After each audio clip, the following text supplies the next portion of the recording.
Psquare, the last album they dropped was Trouble. That was 2015. Yeah. Even at then, there were hits on the song, about 3 or 4 hits from the album.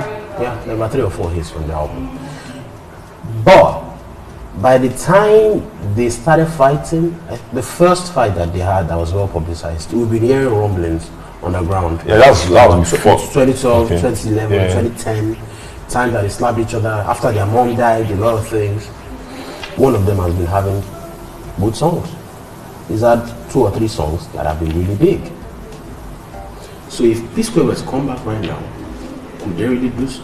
Could they come back? Yes, they could. It's their decision. But could they be that big again?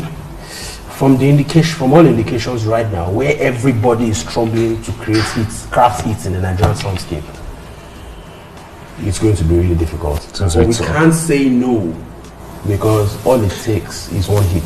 Yeah. And one thing that Psquare has in the Nigerian soundscape, or in the African mainstream as a whole continent, is a ridiculous fan base. It is huge. Rudeboy understands, his music shows that he understands the soundscape and what the listeners want more than Mr. P does. Let's look at it this way. The music they've been releasing showcases their strength, their respective strengths as artists and creatives.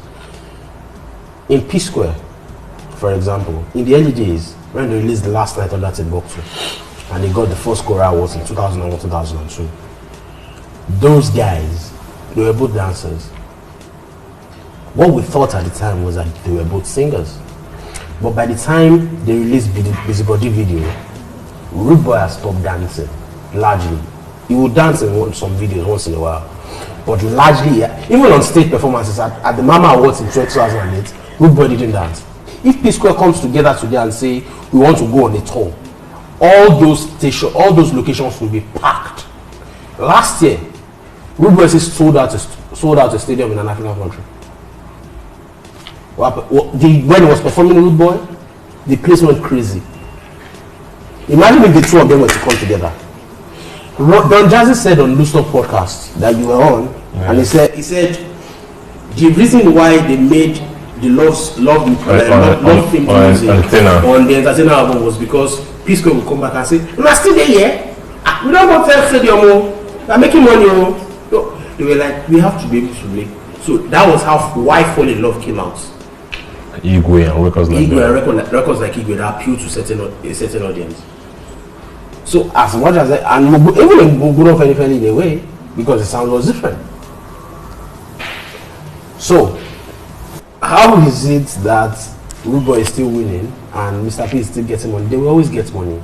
They did the work. They've been here for 20 years. This is their 20th year. RIP OVT, by the way, who signed them, who gave them their first record deal.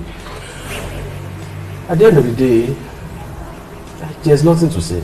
Let's just say Rudeboy is winning, and that's factual.